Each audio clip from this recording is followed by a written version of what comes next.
आइए आज हम चर्चा करते हैं दिल्ली सल्तनत के प्रमुख पदाधिकारी तथा उनके कार्य। इसमें हम चर्चा करेंगे नंबर 1, दीवानी वजारत। यह वजीर विभाग कहलाता था। मुख्यतः यह वित्त संबंधी कार्यों की देखरेख तथा लोक प्रशासन के प्रत्येक विभाग पर नियंत्रण स्थापित करने का काम करता था। नंबर 2 आप देखेंगे दीवानी आरिज, जिसे अर्ज विभाग कहा जाता था, सैन्य विभाग का प्रमुख होता था। यह सैनिकों को भर्ती करना, उन्हें वेतन देना तथा सैनिक कार्यवाहियों पर नियंत्रण स्थापित करना तथा नए सैनिक कार्यवाहियों का आयोजन करने का काम भी यह किया करता था। नंबर 3 आप देखेंगे दीवानी रिसालत। दीवानी रिसालत देखेंगे विदेश विभाग प्रमुख होता था। यह विदेशी संपर्क स्थापित करना तथा विदेशी कार्य को संचालित करना, कुछ विद्वानों के अनुसार यह धार्मिक कार्यों की देखरेख भी किया करता था।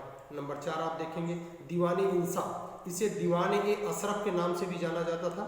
यह पत्राचार विभाग होता था। यह शाही घोषणाओं तथा पत्राचारों में के मसविदे को तैयार करने का प्रमुख कार्य इसका माना जाता था। नंबर 5 आप देखेंगे दीवाने अमीर कोही। इसकी स्थापना मोहम्मद बिन तुगलक के समय स्थापित हुआ था। यह कृषि विभाग से संबंधित था। कृषि के तहत भूमि को विस्तार करना तथा माल प्रमुख रूप से व्यवस्था तथा सुदृढ़ करने का काम होता था। यह जैसा कि मैंने कहा मोहम्मद बिन तुगलक के समय से बनाया गया था। अगला नंबर 6 आप देखेंगे दीवानी मुस्तखराज। यह राजस्व विभाग का प्रमुख था। अलाउद्दीन खिलजी द्वारा स्थापित किया गया था। यह बकाये करों की वसूली इसका मुख्य कार्य माना जाता था। नंबर 7 आप देखेंगे दीवानी खैरात। यह दान विभाग माना जाता था। इसकी स्थापना फिरोज शाह तुगलक के समय हुई। यह गरीब मुसलमानों की कन्याओं का विवाह कराना इसका प्रमुख कार्य माना जाता था। इसी प्रकार आप देखेंगे दीवानी बंदगान। दीवानी बंदगान यह भी दान विभाग से संबंधित था। फिरोज शाह तुगलक के समय हुआ था। इसका प्रमुख कार्य यह माना जाता था कि जो सैनिक अभियानों के समय जो सैनिक बंदी बना लिए गए हैं उन्हें सैनिकों के शिविर के साथ साथ उन्हें माना जाता था, क्योंकि ये बंदी हैं, जिन्हें दीवानी बंदगान के अंतर्गत एक दास के रूप में रखने का काम किया जाता था। इसकी स्थापना फिरोज शाह तुगलक के समय हुई थी। इससे अगर देखा जाए इस काम से फिरोज शाह तुगलक के समय दासों में सर्वाधिक वृद्धि हुई।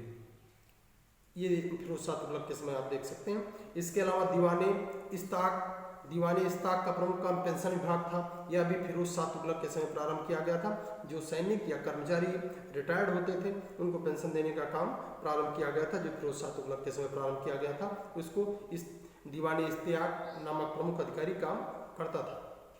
इसके बाद देखेंगे नंबर 10 दीवानी वाकूफ। यह व्यय विभाग का प्रमुख था, जिसकी स्थापना जलालुद्दीन खिलजी ने की थी। इसके बाद आप देखेंगे दीवाने कजा ममालिक।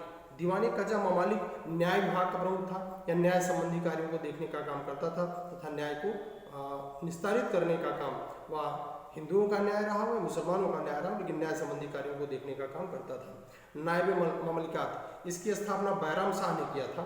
नायब ममलिकात का पद बैराम शाह ने किया था। यह सत्ता का प्रमुख केंद्र बिंदु बन गया था। इसकी ताकत दिन प्रतिदिन बढ़ रही थी बैराम शाह के समय मुख्य रूप से। इस तरह से अगर आप देखें तो दिल्ली सल्तनत के प्रमुख अधिकारी तथा उनके कार्य, एक बार मैं पदाधिकारियों के नाम आपके सामने और ले रहा हूँ, आप देख लेंगे। इसमें नंबर 1 दीवानी वजारत, नंबर 2 दीवानी आरिज, नंबर 3 दीवानी रिसालत, नंबर 4 दीवानी इंसाफ, जिसे दीवानी अशरफ भी कहा जाता है, नंबर 5 दीवानी अमीर कोही, नंबर 6 दीवानी मुस्तखराज, नंबर 7 दीवानी खैरात, नंबर 8 दीवानी बंदगान, नंबर 9 दीवानी इस्ताक, नंबर 10 दीवानी वाकूफ, नंबर 11 दीवान ए कजा ममालिक, नंबर 12 नायब ममलिकात। एक कुल मिला के 12 प्रमुख पदाधिकारी थे जो अलग अलग राजाओं के समय स्थापित हुए हैं, और उनको आप एक बार पढ़ने का काम करें, क्योंकि ये वनडे एग्जामों में एसएससी का एग्जाम हो या अन्य एग्जाम हो, रेलवे के एग्जाम हो और साथ साथ आईएएस पीसीएस के एग्जाम हो, उसमें भी आपको ये जो